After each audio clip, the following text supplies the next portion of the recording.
Evan, he talked about, teacher prep programs being a scam. And this is actually not I've actually heard about this before. It's just like, they're just not preparing us. They're just not preparing y'all.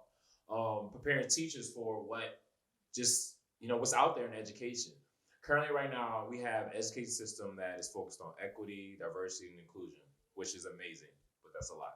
We have an education system that wants us to be culturally relevant, which is amazing. And by you mean pockets in so it's progressive and urban exactly. environments, but we don't, as a country, have an education system focused on that. Because if you go to certain areas, maybe Florida, right, where they're taking away African American studies and stuff like that, you're not going to see those things. Right? Yeah, an education system focused on the unlearning of history, the whitewashing of history, the rewriting of history, and the building up of white supremacy. So I'm actually happy that we can say these terms and we can coin these terms and we can give them definitions and we can, put them in practice, but it's still not enough proof of concept, I feel. It's a lot of theory, you understand what I mean? And like you just said, we can't be doing all these magical things because when we talk about being culturally relevant, you're literally talking about taking a lesson and doing more with it. It means you have to put more time into it. It means you got to put more time into it. It means you got to take time out of your time to put into it. It means that you got to do extra work to put the extra mile, which is fine, right? But if you don't have a system to sustain that, or if you don't have a teacher prep program that's going to give you the mentality or the grit to deal with what our trauma-informed, our teacher ought to be trauma-informed, you're going to burn out. Mm-hmm. So our teacher prep programs, honestly, preparing young white kids to go in the hood and teach them, honestly. No, of course not. Or anybody. And I don't know if I even, like, some teacher prep programs I blame, right? Like, some of them are just straight up bad. Like, you give me 3 months and you're using my 3 months wrong, right? Let's say if you only give me 3 months, like they're teaching the wrong things. But ultimately, like, a teacher prep program of 3 months cannot prepare someone to teach kids, right? Especially not white people in underserved, underfunded schools, right? But like, I like to think about how I think people tend to agree. By the time they become a physician, though there's a lot of problems with racism in the medical field, most physicians are pretty good at being a doctor. Like, most surgeons are pretty good at surgerying in, right? So to become a surgeon, what do you have to do? You got to graduate from school. You got to go to another school. You graduate from that school. Now you got to do, and I don't know all the steps, but you got to do your residency. And now you're in hospitals being a doctor, but you're not fully in charge because you got your medical degree, right? But like, I'm not fully in charge. I'm not an attending yet. Like, I'm a resident, and I have to watch a master do their work for years. I have to observe masters do their work. Quick. Don't forget, I've had teachers become teacher of the year off their first year of teaching. That is wrong. Yeah. So if we know that works, and we know that it works because we feel like our doctors are good, and we also pay them well enough to incentivize that. You're not going to work 7 years and do a residency program to then get paid $43K to be a teacher, or the $34K that I got paid my first year. Or get a $200 raise every 3 years. You're not going to do a program for that. Like, no matter how altruistic you may be, you're not going to spend that amount of time. And so if you then tell me that when I become an attending or a master teacher in this case, I'm making $250K, I'll do my residency because it's year 7 of teaching. You and I would both be master teachers by now, right? Exactly. We'd be making our $250K. So if we talk about scams, if we disinvest in the military industrial complex, if we disinvest in the police murder complex and the prison industrial complex, and we take that money and we build an education system that is actually valued the way that we value doctors, for example, right, or that we value anyone involved with holding a gun. Yeah. Like, we do have the resources to then fund programs. Imagine if at our school, every grade level had 3 master teachers teaching really important classes who are observed by resident teachers who have gone through a rigorous program of education and are now making $150K through competitive programs, teaching courses, but they're still not fully masters, but they're trained under people who are genuine masters of their craft. Imagine the type of education you would get, and the way that if you then inject anti-racist practices into those programs, the way that you actually have master culturally relevant teachers. But what is it though? Criminals' personalities, like all personalities, are to a significant degree socially created and defined. Their behavioral characters can only be manifested within a social context. They therefore cannot stand outside of social time, place, and circumstance. When a society collectively looks into the faces of its criminals, it looks in the mirror and sees a reflection of its own likeness. Ça t'a pris seulement qu'une semaine, même pas. Alors que moi mes yeux sont fourrés de larmes. Elle est où ton âme? Son Insta tu le grilles. Mes questions tu fais ski. Qu'est-ce qui t'arrive? Qu'est-ce qui t'arrive, maman? Baby, dis-moi que tu m'aimes, que tu ressens pareil, et que de moi t'as envie, que de moi t'as envie.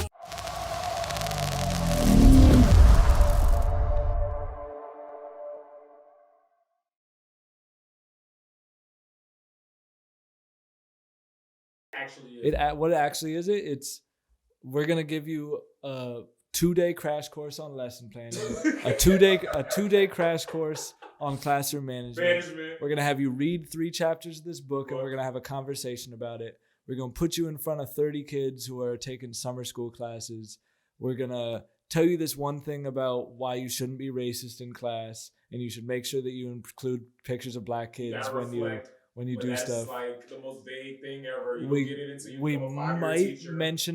might mention grading for one afternoon, No, you're but not grading. probably no grade, no lesson planning. yeah, but probably we won't mention grading. We'll just assume that you're gonna grade how the teachers who taught you grade, because you know how it happened, or how you saw people on TV do grading on the notebook. And then we gonna put you in front of children who actually need a master to educate their minds, and we're gonna let you do your learning on the job with kids who now don't get the education they deserve.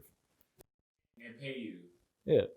I wasn't a good teacher my first year. Are you kidding me? I had all the passion in the world, and I think I'm a pretty smart person, but it's a lie if I were to tell you that the kids that I taught my first year, did they walk away with an in-depth knowledge of and interest in Spanish? No, I didn't know how to teach. Well, let's just go to the savior complex, right? That we paint, right? Mm-hmm. Just how that can also be part of the scam. Yep. Right? And just like kind of what Russia's doing to some of their soldiers, just draft you and tell you this BS that you're fighting for your country, then go out there and get slaughtered. You know what I'm saying? Just going out there, maybe that was too extreme.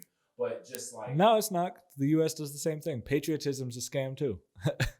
Evan Sawyer on the podcast, y'all. Sample it up, man. Sample Clown. Finally got the name right. But literally, like, I felt like, even my prep program, I felt prepared. But I felt like, even with me coming in as a black male teacher, coming in a high demand area like science and physics and math, I went to a funeral recently in Virginia a couple weeks ago, and you know, I don't know if you know, like, Virginia is not my original home. Original home is New Orleans. You know, I got to see like all my old coaches, all my old uncles and stuff. There wasn't a lot of crying going on. It wasn't? You know, it wasn't a lot of vulnerability. You know, it was a lot of covering.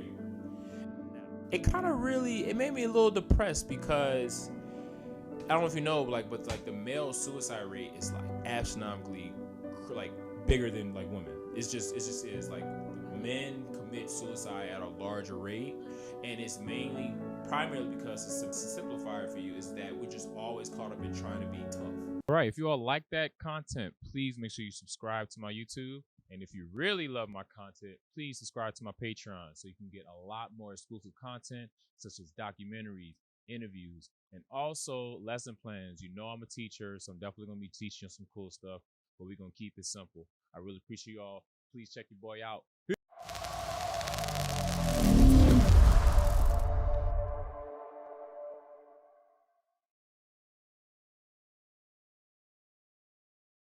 even after my first year or during my first year, I was like not the expert, but people were looking at me like that. That's crazy. And that's not right, because you needed people to grow you, right? You needed someone to look up to help you push your craft, and people are looking at you. You're like, I need someone to look at. What you talking about? Yeah. Right? So going back to the snakes thing, right? So not only I don't know how to teach that well, I don't even know how to handle the politics that are in this thing we call schooling. And I don't even like using education because education is different from schooling.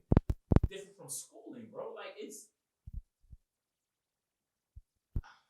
Explain the difference. What you mean? So with education, I feel like education is just forever, right? No matter if you're in a building, no matter if you're in your car, no matter if you there you go. No matter if it's anywhere, like it's gonna teach you the skills, but you're also gonna learn the social emotional aspects. You're gonna learn how to deal with it in a way that it's how can I say this? So my mom used to always tell me, Calvin, you wanna be educated, not a teacher.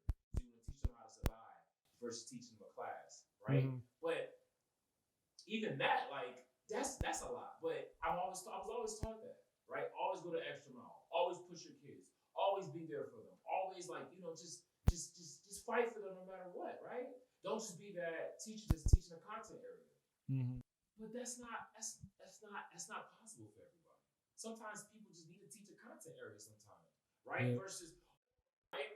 If you want to be an educator, right, or if you want to help kids to get through the trauma-informed issues or get through like what they're actually going through mentally, right? While teaching the content area. That's gonna take time, but I felt like I had to be the expert off the first year, off the first jump, and it just wasn't conducive. And I felt like if I was just being a teacher, right, with just teaching the content area, and maybe if I had other educators that could teach me how to handle situations, if I had a fight going on, or if there was an argument dispute.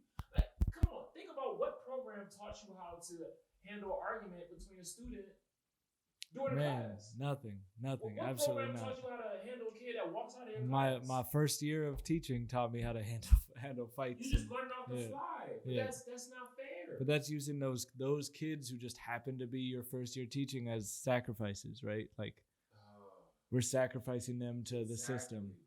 Because those kids deserved year 10 me. They deserved, I think, year 10, I think I'll be a very good teacher. And they deserve year 10 me. Exactly. Those kids. Just like the kids I'm teaching now deserve year 10 me. And the kids I'm teaching that taught year 3 deserve year 10 me. And your first year teachers, it's crazy. The system that we're in, I bet you were a lot of their best teacher. But they deserved year 10 you too. And so think about how many teachers could have got to year 10, but they could never get to it because they wasn't prepared, right? Think about all the teachers who leave after the second, first, or third year. Mm-hmm. They're not staying for 5 years. You know what I'm saying? No, for sure not. First, second, or third year. You understand what I mean? Like, is it a scam? Well, and it's a scam because it's the hero thing you said, right? Mm-hmm. Like, y'all are heroes, but I'm not going to live my life off altruism. At some point, when I get home to my crib and to my family and work has ended and I busted my ass all day for year whatever in a row, I can't be mad at you as a teacher if you're like, yo, the way that I just busted my ass, I need to be walking into a bigger home. I need to get into a car that works when I leave work if I'm going to really put in this type of blood, sweat, and tears. If I'm going to do what's necessary, all these things that your mom taught you that are required of a good teacher should be required of a good teacher. But if you're going to put in that grind every day, I should be getting out of the car to the same type of car that a brain surgeon is getting into.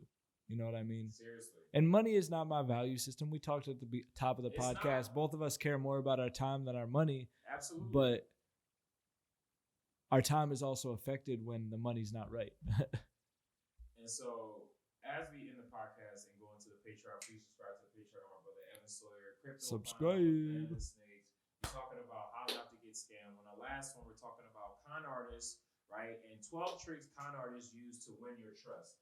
So I want us to listen to some of these tricks, and I want us to kind of educationize it. Word. So I want us to kind of like give the tip, but put it into that space and see if it's relevant. So let's see, 13 tips. So hopefully we get to 3. I don't know. All right. So the first one is con artists target the vulnerable. So how can a teacher make sure that they're not too vulnerable so they don't fall victim to somebody trying to con them in the education field? I mean, you just have to know that you really care about it. My teacher prep program, I think, I don't know if they chose to not put me in front of these people as much anymore, but would sometimes ask me to talk to new recruits, and I would always go to them and I'd be like, do you want to do this for a career? Like, are you passionate about this? And if they were like, well, I think I'm gonna do this for a few years, and then I think law school, I would be like, no, actually, I think you should call them right now and tell them you don't, and change. You shouldn't do it. Yes. And so I probably talked people out of it, which maybe, they probably weren't thrilled about, but I'm like, if you were targeted by the idea that you were going to save people and that was appealing to you, but you don't love the idea of being a teacher, then nah. And I'm not even trying to knock people with the savior complex. Listen, man, if you want to do the work, and there's people doing the work, obviously, right? You know what I'm saying? God bless you. You know what I'm saying? Keep doing what you're doing. You know what I'm saying? I just want you to take what we saying with a grain of salt, right? But same thing, right? I seen 16 teachers leave the field. And I know when I was speaking to new recruits, I was letting them know, like, you can't leave this field after 3 years, after 2 years. You have to be here for at least four or 5 years. Like, just letting them know. Just being honest with them. Because you're not even going to be good till your third year. So what you doing to teach it for 2 years? You're going to be a bad teacher for 2 years? And like, I'm done, y'all. I did my service. And then you go ahead and talk about how you taught in the hood. You can talk about how you taught, right? But like, what did you actually do?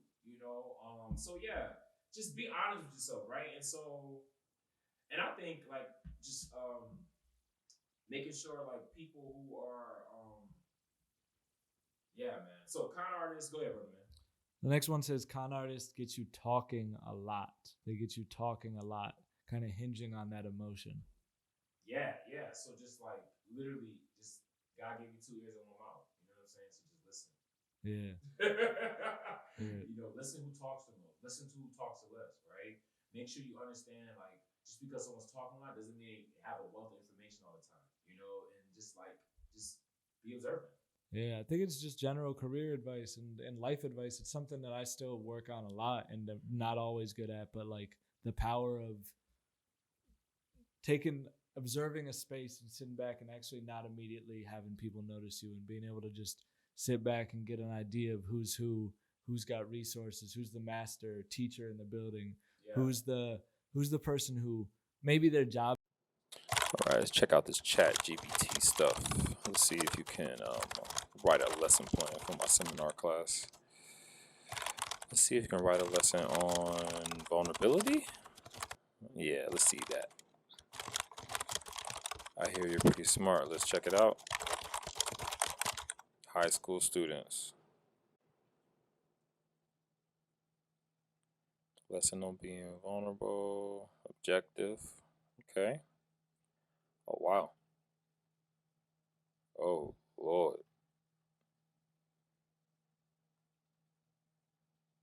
This is pretty good. Okay, let's see what else you can do. How do we stop these mass shootings? It's getting crazy out here.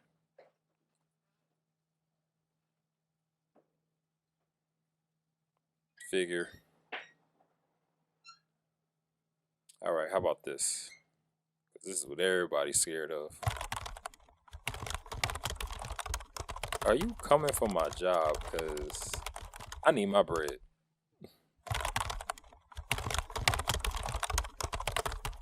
Just had a kid and everything. Let me know. Come on. Oh my God. Shit can get tricky. Gotta watch my back. No people trying to get me. Only trust the ones that's with me. Cut them off if I feel iffy. Cause I seen a lot of people get set up by their own partners, yeah. I won't ever sell my soul or break the code for profit, yeah.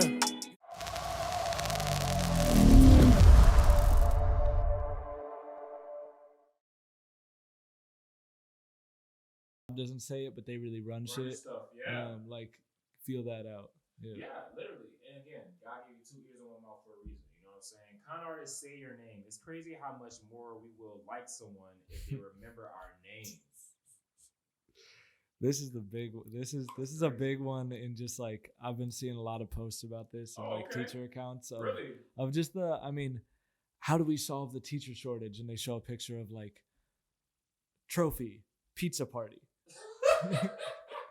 It's like, well, we're gonna write you, and this is no shade to our employers if they see it, because our employers are great. Yeah. But like, it's like, all right, our teachers are dissatisfied. You know what we need? Value award winners. You know, And like it does feel good. it feels good for a second until you're grading at 9 p.m. the You're next day, like- and you're like, oh, great, I'm determined. You know what I'm saying? It's just oh man. But you know, It's not a bad thing by itself, but it's not. it's bad when it's a replacement for fixing the real problems. Con artists mimic your posture.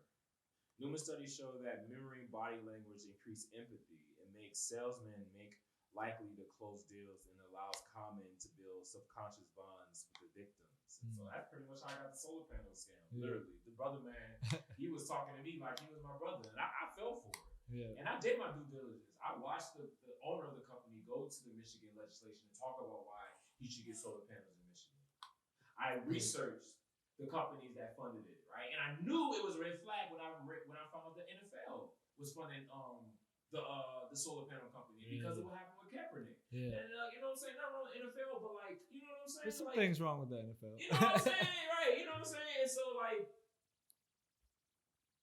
if he was not a brother man, I probably wouldn't have had those solar panels. I'm just being honest with you. Well, and people, the snakes, as you call it, learn to speak speak your language, right? Like, educationifying it, no one's gonna come into our school with a proposal and not know to use the words culturally relevant, anti-racist, Our DEI, kids, our kids. we So love they them. know, you know, even the Betsy DeVosses of the world know that they should say DEI Right. and culturally relevant. Does that mean that they practice it? No. And so that's why, like, the really understanding your craft and being well versed and being a knowledge seeker, so that I know what it looks like, so that I can then recognize a fake, a fraud. And so you use the word altruistic. So the dude, the Bankman guy, he actually had that philosophy as well. He wanted to take all the money that he got from his investments, right, through FTX, and he was going to give it away, right? Just like most of the capitalists say, right? They're going to give their charity away, right? Their money away. You know what I'm saying? And so he had this altruistic idea, but it wasn't genuine. But like me and you, we literally probably live by that. But our bank accounts aren't like his. Our influence aren't like his. Our capital is not like his. And we walk in a room, we don't dictate or move things like he does. This Bama was literally making 45 billion deals, or 45 million deals, a lot of money deals, whatever you want to call it, while playing video games. Yeah. Like literally, like he's been recorded as like being that type of person. Like, you know, you know what I'm saying? The audacity of you. Yeah. I could never. Yeah. I'm pissed, bro. I see it for sure. I mean, Elon Musk was a physics major. You know that? No, I didn't know that. Yes, he was a physics major. Yeah. And he's literally the Richest man in the world. richest man in the world. But come on, man. Running Twitter downhill, man. But who knows? Man, I guess we gotta talk about solutions. We've been complaining all. No, we ain't been complaining. We just been honest, Nice. man. I like it. How you feel, bro? I feel good. I mean, this is the type of shit that you and I talk about off camera, on camera. So it's all normal. And so really, y'all, like, we just want you to be, what's the word? Do your due diligence. Cross your I's, dot your T's. I mean, the other way. Right, cross those I's. Yeah. Cross those I's, dot those T's. You know, but then That's also, what the scam artists say. They you tell you know to what cross I'm saying, those right? I's. Yeah. Exactly. You know what I'm saying? But like, just what am I trying to say, Evan? Be a knowledge seeker. Yes. Like that's ultimately, you know, the thing that you hope that kids get out of education, right? Because is be a knowledge seeker. You're never gonna get all the knowledge that you need I love that. in 12 years. You could be valedictorian like homie at the top of the Neil deGrasse Tyson was saying at the top of the video, Yeah. the valedictorian is not necessarily the person who's going to go on to the greatest successes and be the most well-spoken. It's the people who are the knowledge seekers who want to know about the history, realities, functions of the world, and that want to leverage it, and then ultimately find something they can be passionate and good at.